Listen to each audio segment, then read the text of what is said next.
और टीयर 2 में गवर्नमेंट कोई कंट्रीब्यूट नहीं करती। वो टियर 1 में करेगी सिर्फ। टीयर 1 में ही करेगी। ठीक है। अच्छा, कर्मचारी का पैसा मान लिया जैसे शेयर मार्केट में गया टियर 1 का पैसा, और ये शेयर मार्केट जैसे अप डाउन चल रहा है, अभी बहुत डाउन चल रहा है, तो ये तो कर्मचारी को सीधा सीधा डाउन होती है, उसको भी नुकसान है। देखो, ओपीएस का तो कोई स्कीम स्थान नहीं ले सकती जी, मैं बिल्कुल क्लियर कहता हूँ। सबसे बेस्ट है वो, सबसे बेस्ट है, उसका कोई स्कीम स्थान नहीं ले सकती। लेकिन अभी तक जो मिस कैलकुलेशन कहूँगा मैं इसको करते हैं, हम क्या करते हैं, इस स्कीम को, ये स्कीम लागू हुई आपकी 2004 में, 2005 में हुई, बल्कि 2004 के बाद के एम्प्लॉयज इसमें शामिल किए गए जी। अभी तक अगर आप ये देखें, आज हम 2025 में बात कर रहे हैं, अभी तक शायद एक भी एम्प्लॉई 25 साल की सर्विस पूरी करके एनपीएस में रिटायर नहीं हुआ। जी, एक भी एम्प्लॉय रिटायर नहीं हुआ। क्योंकि अगर 5 में भी लगा हो तो 30 में जाके उसके 25 साल पूरे होंगे। अब एक एम्प्लॉय अगर पुराने से और उससे करेंगे तो हम, हमारी प्रॉब्लम क्या है कि हम कम टाइम पीरियड की कैलकुलेशन के साथ ज़्यादा टाइम पीरियड की कैलकुलेशन की पेंशन को कंपेयर करके देख रहे हैं, जो कि मेरे हिसाब से उचित नहीं है। मैं फिर कहता हूँ कि इसमें पेंशन आपकी ओल्ड पेंशन जितनी नहीं बनेगी।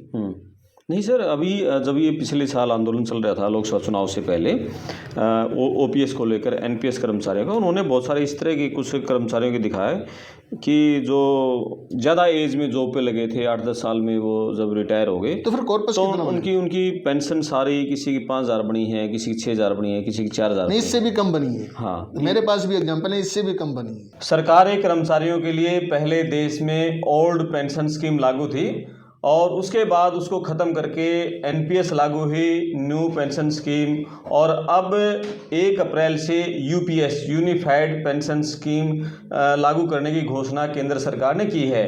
तो कर्मचारी असमंजस में हैं कि एनपीएस को चुने या यूपीएस को चुने, कौन सी बेहतर होगी, इस पेंशन का गणित क्या है, कब से शुरुआत हुई थी, पूरा समझेंगे। और हमारे साथ बातचीत करने के लिए खास मेहमान हैं वरिष्ठ अर्थशास्त्री प्रोफेसर ओपी गुप्ता जी। अब वीडियो पर अपने कमेंट्स करना है, क्या सरकार जो लागू करने जा रही है यूपीएस, वो बेहतर रहेगी कर्मचारियों के लिए, या ओपीएस ही लागू करनी चाहिए, ओल्ड पेंशन स्कीम या न्यू पेंशन स्कीम के क्या फायदे क्या नुकसान है, आप भी कमेंट्स करके बताएं। वीडियो को शेयर करें, चैनल को सब्सक्राइब करें। मैं आपका दोस्त करमपाल बात करते हैं जी। नमस्ते सर। नमस्कार। एक बड़ी घोषणा है अभी यूपीएस को लेकर, 1 अप्रैल से लागू होने जा रही है, तो इसी पर हम बात करें कि जो पहले ओपीएस सरकारी कर्मचारियों को मिलती थी, उसके बाद उसको ख़त्म करके एनपीएस लाएगी। आज पहले इसमें पहले पार्ट में इन दो पे बात करेंगे, एनपीएस और ओपीएस पे। यूपीएस हम थोड़ा अगली वीडियो में बात कर लेंगे। तो इसके बारे में बताओ सर, ये पेंशन का इतिहास क्या है, कब से शुरू ये हुई थी, ओपीएस के बारे में और एनपीएस के बारे में। देखिए करमपाल जी, जब भी कोई व्यक्ति जी एक लंबी सेवा के बाद सेवानिवृत्ति पाता है, रिटायर होता है, जिस भी संगठन में या जिस भी सरकार में वो काम करता है जी, तो सेवानिवृत्ति पर एक फिक्स अमाउंट हर महीने सरकार उसकी सामाजिक सुरक्षा को ध्यान में रखते हुए देती है जी, जिसको कि हम पेंशन कहते हैं जी। ये सिस्टम पिछले वीडियो में मैंने आपको बताया था कि रॉयल कमीशन की रिकमेंडेशंस के ऊपर इंडिया में लागू हुआ था। तब से लेकर इसमें समय समय पर सोशो इकोनॉमिक कंडीशंस में चेंज आने की वजह से चेंजेस आते रहे जी। आज़ाद हिंदुस्तान की आज़ादी के बाद जो पेंशन स्कीम इम्प्लीमेंट की गई, उसको हम आज के संदर्भ में, पहले तो पेंशन ही स्कीम थी, लेकिन आज के संदर्भ में हम उसको ओल्ड पेंशन स्कीम बोलते हैं जी। 2004 में 1 जनवरी 2004 के बाद जो व्यक्ति सर्विस में आए, उनके लिए नेशनल पेंशन स्कीम या उसको न्यू पेंशन स्कीम एनपीएस के नाम से जाना जाता है, वो लागू की गई। जी, वो लागू हुई जब केंद्र में बीजेपी की एनडीए की अटल बिहारी वाजपेयी की सरकार, अटल बिहारी वाजपेयी की सरकार ने इसको पास किया था, लेकिन ये इम्प्लीमेंट हुई थी डॉक्टर मनमोहन सिंह जी के टाइम में। जी, पी चिदम्बरम उस वक्त फाइनेंस मिनिस्टर थे जब ये इम्प्लीमेंट हुई। जी, और उसके बाद अब 24 जनवरी 2025 को गवर्नमेंट ने उसमें सुधार करते हुए, क्योंकि बहुत सारे कर्मचारी ओल्ड पेंशन स्कीम की मांग कर रहे थे, तो उसमें सुधार करते हुए एक नया नाम दिया यूनिफाइड पेंशन स्कीम, जो कि 1 अप्रैल 2025 से लागू होनी। जी, तो ये तो था इतिहास। अब हमें ये देखना पड़ेगा कि मैं कौन सी स्कीम चुनूं, मेरे लिए बेटर क्या है। बहुत सारे असमंजस की स्थिति है जी, बल्कि मैं ये कहूँगा कि अनिर्णय की स्थिति में है जी, हम डिसीजन ही नहीं कर पा रहे। उसका मेन कारण है कि हमें ये देखना पड़ेगा कि जो ओल्ड पेंशन स्कीम थी, ओल्ड पेंशन स्कीम मैंने आपको बताया कि सामाजिक सुरक्षा की दृष्टि से लागू की गई थी कि एक व्यक्ति ने राष्ट्र निर्माण में या एक व्यक्ति ने एक संगठन के लिए अपने जीवन के इतने वर्ष सेवा के रूप में दिए हैं तो उसका बुढ़ापा या उसके सामाजिक उत्तरदायित्वों के निर्वहन में सरकार उसकी सहायता करे। तो उस वक्त क्या होता था, मैं कुछ मोटी मोटी बातें बता रहा हूँ। ओल्ड पेंशन स्कीम में, ओल्ड पेंशन स्कीम में आप ये मान के चलो कि जिस व्यक्ति की क्वालिफाइंग सर्विस 20 वर्ष पूरी हो जाती थी, आज के संदर्भ में कह रहा हूँ मैं, पहले ये 33 साल थी, फिर 28 साल हुई, फिर 20 साल हुई, कि जिसकी क्वालिफाइंग सर्विस 20 साल पूरी हो जाती है उस व्यक्ति को अंतिम जो उसकी पे होती है, पे मीन्स बेसिक पे प्लस डीए, तो उसका 50% उस व्यक्ति को पेंशन के रूप में सरकार देती थी।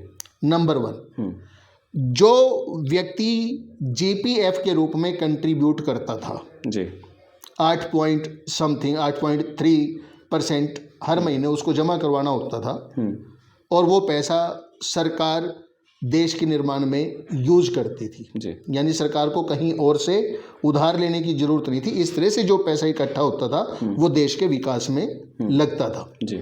तो रिटायरमेंट पे वो पैसा विद इंटरेस्ट एम्प्लॉय को वापस मिल जाता था। इन केस अगर एम्प्लॉय की डेथ हो जाती थी, मान लो डेथ हो गई एम्प्लॉय की रिटायरमेंट के बाद, तो उसकी फैमिली को उसको जितनी पेंशन मिल रही थी उस पेंशन का 60% एज फैमिली पेंशन मिलता रहता था, उसकी स्पाउस को मिलता रहता था।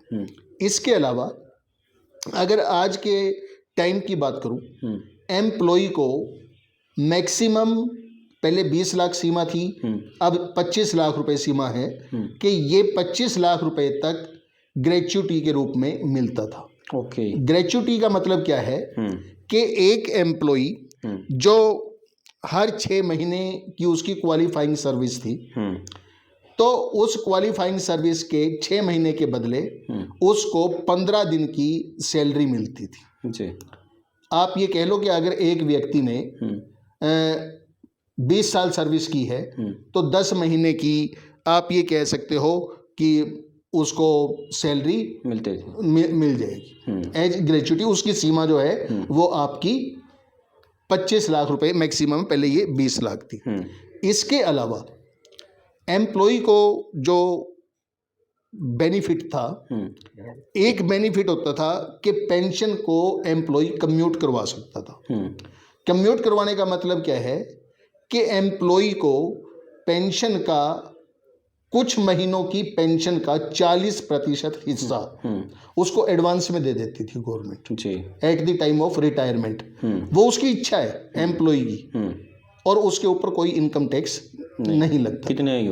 कितना ही है वो है कि 100 महीने की है और वो रिकवर होती थी, फिर 180 महीनों में 15 साल में गवर्नमेंट रिकवर करती थी, यानी उसकी किस्तें बना देती थी। मान लो जैसे मेरे को 40 लाख रुपए मुझे मिले किसी व्यक्ति को, 1 लाख रुपया उसकी पेंशन बनी, 40% के हिसाब से 40,000 गुणा 100 40 लाख, तो 40 लाख उसको उसको एडवांस मिल गए, और वो 40 लाख रुपए विद इंटरेस्ट उसको 180 महीनों में यानी 15 साल के अंदर गवर्नमेंट को वापस करने थे। और इसमें यह भी होता था कि मान लो किसी व्यक्ति की भगवान न करे बीच में डेथ हो गई, तो उसके बाद उसको उसके परिवार को कुछ भी वापस नहीं करना होता था। तो ये कुछ सामाजिक सुरक्षा की दृष्टि से ये चीजें थी जी। अब ये जो चीजें थी, ये चीजें उस वक्त थी जबकि देश में ना तो आपकी मनी मार्केट डेवलप थी, ना आपकी कैपिटल मार्केट डेवलप थी, या ना ही लोग फाइनेंशियली लिटरेट थे जी। यानी उनको पता ही नहीं था पैसा कहाँ लगाना, कहाँ इन्वेस्ट करना, कहाँ नहीं लगाना। तो ये लेकिन दिसंबर 2003 में वाजपेयी सरकार ने बिल के नई नेशनल पेंशन स्कीम लेकर आई, जिसको हम न्यू पेंशन स्कीम भी कहते हैं या नेशनल पेंशन स्कीम या एनपीएस, आप जो मर्जी कहो जी।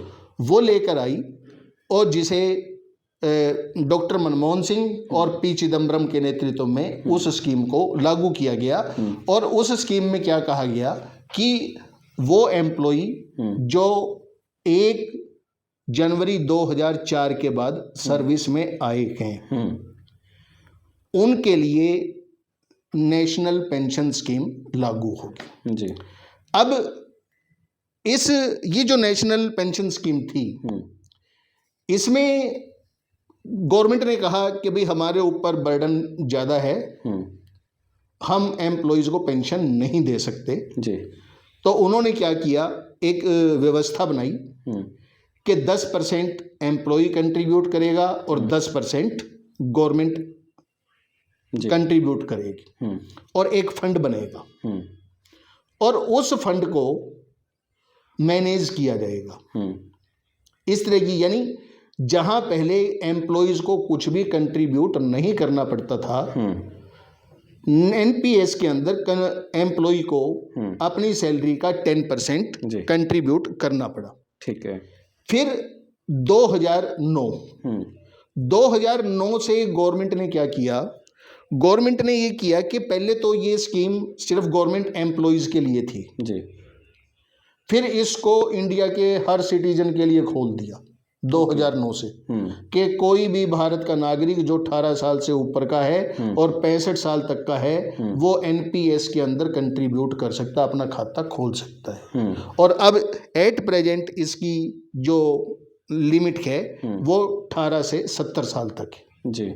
यानी कोई भी व्यक्ति जो 18 से 70 साल की एज का है, चाहे वो एम्प्लॉय है या नहीं है, वो अपना अकाउंट खोल के इस पेंशन, ये बेसिकली एक पेंशन स्कीम है। अब 3 रीजंस के कारण ये स्कीम शुरू की गई। 3 रीजंस क्या थे?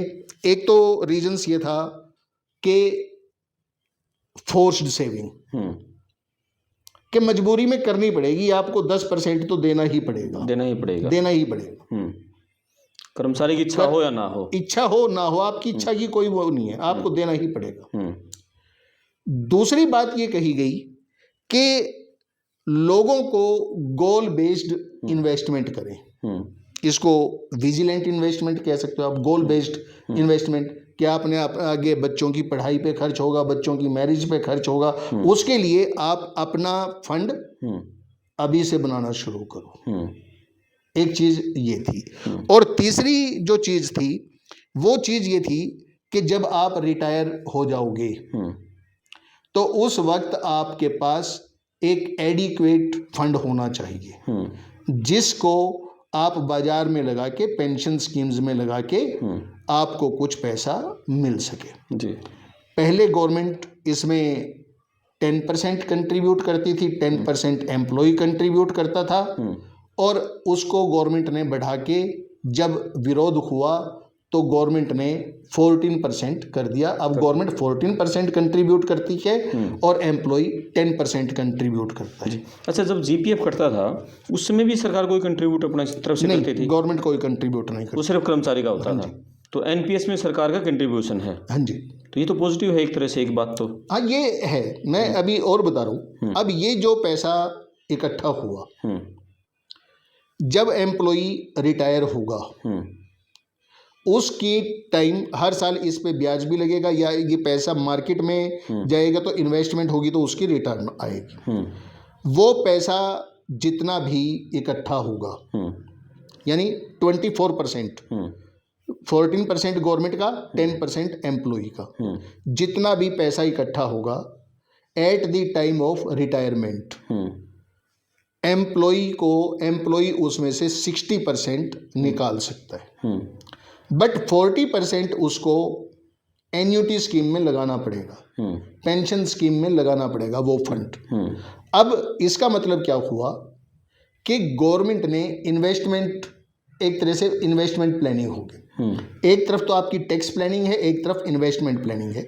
इसको पॉपुलर करने के लिए गवर्नमेंट ने क्या किया कि एनपीएस में जितना पैसा लगता है आपको 80C में छूट दी, और इसके अलावा 50,000 रुपये और अगर आप इन्वेस्टमेंट करते हो या बचाते हो तो उसकी अलग से टैक्स में छूट दी। कहने का मतलब क्या है कि अगर एक एम्प्लॉय को वैसे 80C में 1.5 लाख रुपए की छूट थी, तो उसी एम्प्लॉय को अगर वो एनपीएस में 50,000 और डालता है तो उसको 2 लाख रुपए इनकम टैक्स में डिडक्शन मिलती थी। ताकि ये मोटिवेट करने के लिए इंसेंटिव दिया।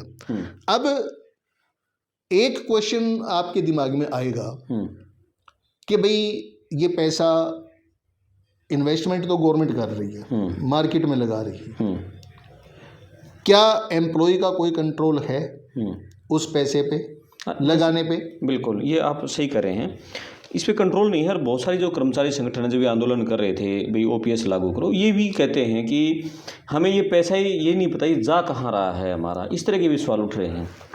नहीं, कौन कंट्रोल कर रहा है इसको? ये सुनो बात, ये पैसा मार्केट में लगता है, फंड मैनेजर्स होते हैं। हर एम्प्लॉय 2 अकाउंट खोल सकता है, एक टियर 1 बोलते हैं, एक टियर 2 बोलते हैं। टियर 1 अकाउंट तो हर एम्प्लॉय को खोलना ही खोलना पड़ेगा, और टियर 1 अकाउंट के अंदर ही गवर्नमेंट 14% कंट्रीब्यूट करती है। 10% एम्प्लॉय कंट्रीब्यूट करता है और 14% गवर्नमेंट कंट्रीब्यूट करती है।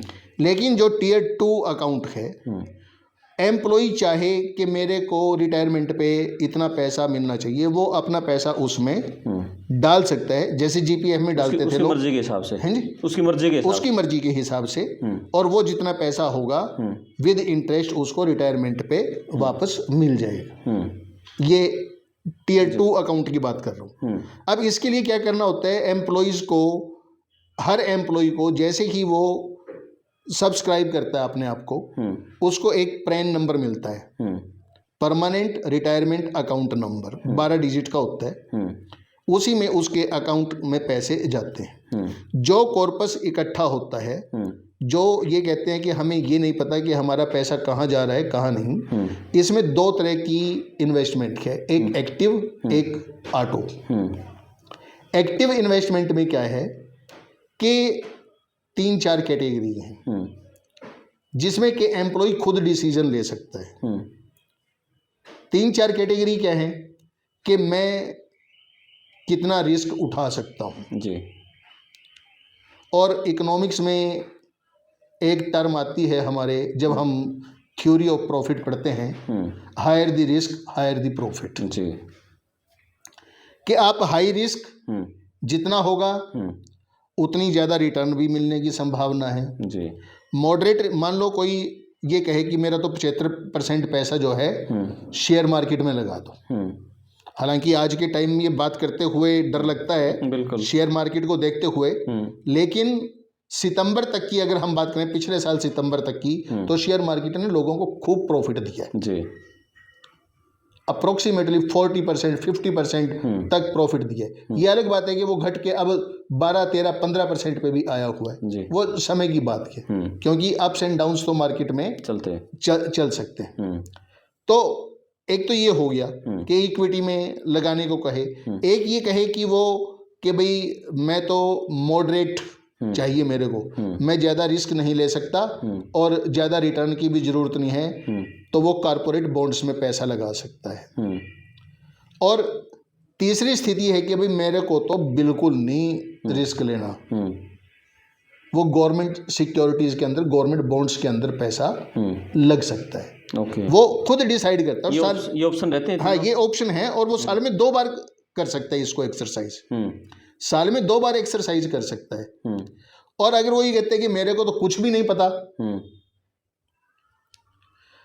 तो गवर्नमेंट ने फंड मैनेजर्स दिए हैं, 7-8 फंड मैनेजर्स हैं, जैसे LIC हो गई, HDFC सिक्योरिटीज हो गई, आपकी कोटक की होगी, ICICI होगी, इस तरह से ये या बिरला ग्रुप का हो गया, तो इस तरह बिरला सन लाइफ, तो ये जो फंड मैनेजर्स हैं वो इस पैसे को मैनेज करते हैं और ये पैसा 100% सिक्योर है। क्यों 100% सिक्योर है? क्योंकि इसको, इसकी जो कंट्रोलिंग अथॉरिटी है वो कंट्रोलिंग अथॉरिटी आपकी PFRDA है, pensioners fund regulation and development authority जी। वो इसको रेगुलेट करती, वो इसको मैनेज करती है। अब दूसरी तरफ मान लो कोई एम्प्लॉय ये कहता है कि मेरे पास तो, मेरे को तो पता नहीं मार्केट क्या होती है, कहीं मेरा पैसा डूब ही ना जाए, भाई तुम अपने आप करो फंड मैनेजर, आप फंड मैनेजर भी चेंज कर सकते हो। अच्छा, साल में 2 बार, साल में एक बार फंड मैनेजर भी चेंज कर सकते हो कि भाई मेरे को LIC पसंद नहीं आई, आप कहो कि मेरा पैसा जो है HDFC में डाल दो, वो HDFC में चला जाएगा। आप कहोगे जी वहाँ भी पसंद नहीं आया, मेरे को तो आदित्य बिरला ग्रुप में इन्वेस्टमेंट करनी है, वहाँ भी आप इन्वेस्टमेंट कर सकते हो जी। दूसरी स्थिति क्या है कि वो जब एम्प्लॉय को कोई जानकारी नहीं है, एम्प्लॉय हाथ खड़े कर देता है कि मेरी किस्मत में जो होगा मिल जाएगा, तो वो आपकी ऑटो स्कीम है। ऑटो स्कीम में फंड मैनेजर्स आपके पैसे को मार्केट में लगाएंगे। वो क्या देखेंगे? वो आपकी एज देखेंगे और एज के मुताबिक वो फिर ये देखेंगे कि ये पैसा, कितना पैसा इक्विटी में लगाया जाए, कितना पैसा आपका कॉर्पोरेट बॉन्ड्स में लगाया जाए, कितना पैसा आपका गवर्नमेंट बॉन्ड्स में लगाया जाए।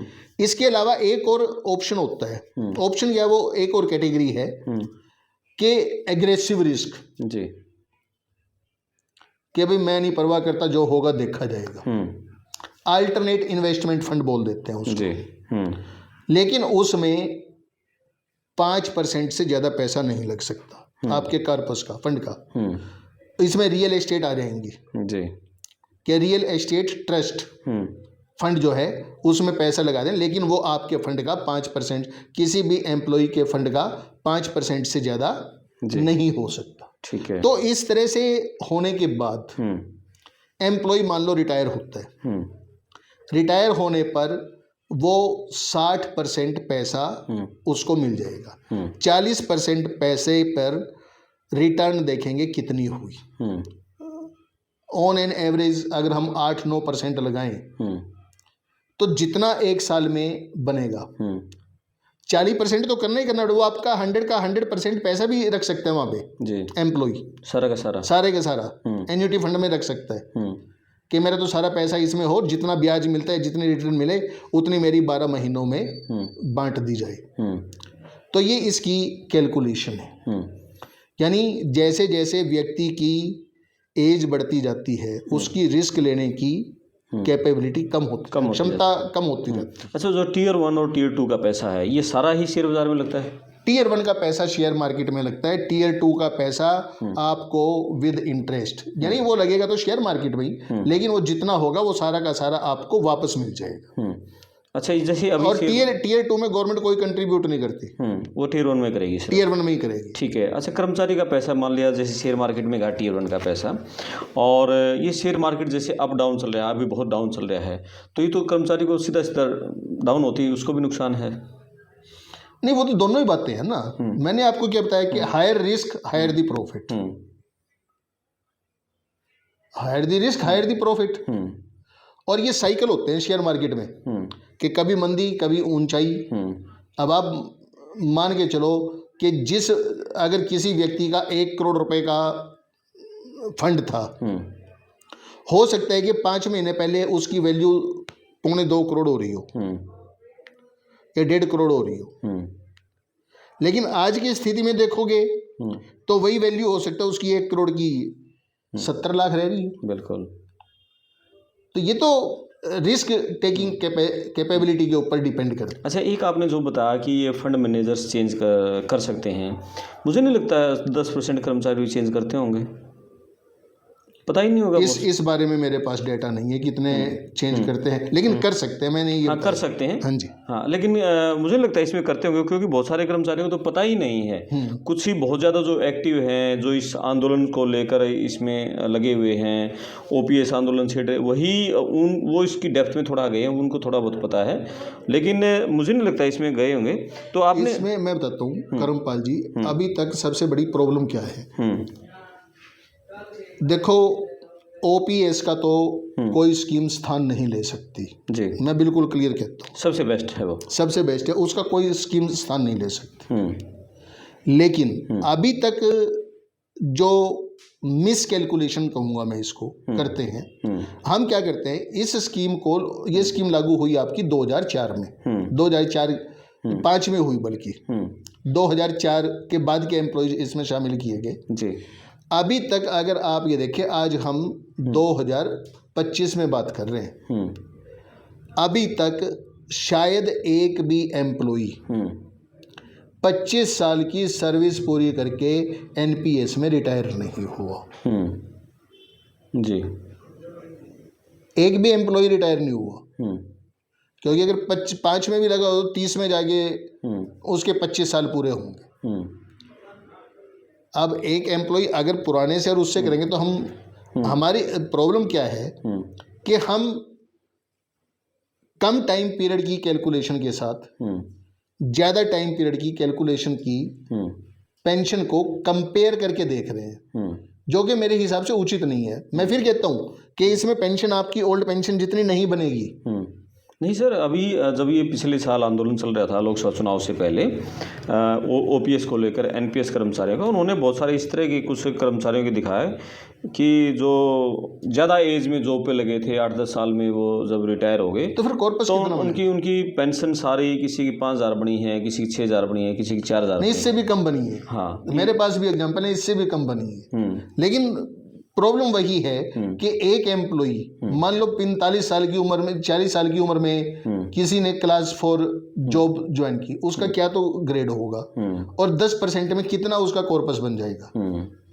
क्योंकि आपका जो फंड क्रिएट होगा, वो फंड क्रिएट होने के लिए भी तो ये ना कि आपकी सैलरी जैसे जैसे बढ़ती जाएगी, आपका कंट्रीब्यूशन बढ़ता जाएगा, गवर्नमेंट का कंट्रीब्यूशन तभी तो वो बिल्कुल अट्रैक्टिव बनेगा। अदरवाइज जितना कम समय होगा तो वो फंड कम बनेगा, और कम फंड अगर आपके एन्युटी में लगेंगे तो निश्चित है कि वहां पर आपकी कम बनेगी। और ओपीएस में ऐसा कुछ नहीं था। ओपीएस में ऐसा नहीं है, वहाँ तो सर्विस कितनी कम। मैं बार बार कहता हूँ कि नहीं, सर्विस कम नहीं, वहाँ भी है कम सर्विस में, तो वहाँ भी कम बनेगी। पेंशन तो है ठीक, हाँ, लेकिन फिर भी ठीक है। पेंशन तो आखिर में उसको ठीक मिल ही रही है, ताकि उसके परिवार का गुजारा वो चला सकता है बुढ़ापे में भी। अच्छा, इसमें एक एनपीएस में एक नुकसान और है कि जैसे जीपीएफ में पैसा मिलता था लमसम, या कम्यूट करवा सकता था, यहाँ तो आपकी पेंशन की ही गारंटी नहीं है। तो आप 100 महीने की जो 40% है वो भी कम्यूट नहीं करवा पा रहे। ये एक बड़ा लॉस है जी। तो ये कुछ पॉइंट्स के ऊपर हमने बात की है। जी बिल्कुल, आपने सही कहा कि इसमें वहाँ कम से कम ये तो एक उम्मीद होती थी कि किसी ने बच्चों की शादी करनी है, वो भी रिटायरमेंट के बाद की प्लान करता था, मकान बनाना है, कोई प्लॉट खरीदना है, घर के और ज़रूरी खर्चे हैं, तो उसको ये उम्मीद थी कि रिटायरमेंट में पैसा मिलेगा और उस समय ये काम हम करेंगे। अब तो वो उम्मीद भी ख़त्म है कि भाई रिटायरमेंट में कुछ पैसा मिलेगा नहीं मिलेगा, वो उम्मीद भी ख़त्म हो गई है कर्मचारी की।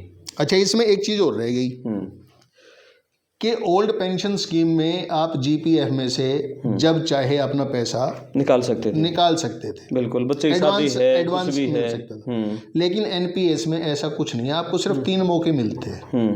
3 3 साल से पहले तो आप निकलवा ही नहीं सकते जी। लॉक इन पीरियड इसका। तो उसके बाद भी आप मैक्सिमम 25% निकलवा सकते हो, और वो 25% जो निकलवा सकते हो वो आपके कंट्रीब्यूशन का है, सरकार का उसमें भी नहीं, सरकार के कंट्रीब्यूशन को जोड़ के नहीं है, आपके कंट्रीब्यूशन का है।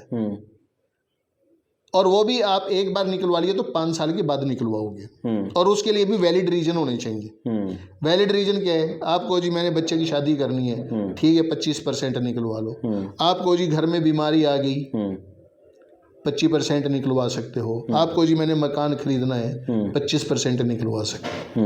लेकिन आप 25% से ज़्यादा नहीं निकलवा सकते। ये एक बड़ा ड्रॉबैक है। बिल्कुल, कई शर्तें इसमें हैं। तो आज हमने बात की सर एनपीएस पे और ओपीएस पे। तो यूपीएस पे यूनिफाइड पेंशन स्कीम जो 1 अप्रैल से लागू होने जा रही है, उस पर हम अगली वीडियो में बात करेंगे। आप इस वीडियो पर कमेंट्स करना, और क्या सरकार जो ओपीएस को ख़त्म करके एनपीएस लेके आई, अब एनपीएस के बाद यूपीएस जो लेने जा रही है, उसके बारे में आपके क्या विचार हैं, आप क्या सोचते हैं, आपके उसको लेकर क्या सवाल हैं, कमेंट बॉक्स में लिख सकते हैं। हम अगली जब यूपीएस पे वीडियो बनाएंगे तो उन सवालों पर भी जरूर चर्चा करेंगे। बहुत धन्यवाद सर। धन्यवाद। थैंक यू, नमस्कार।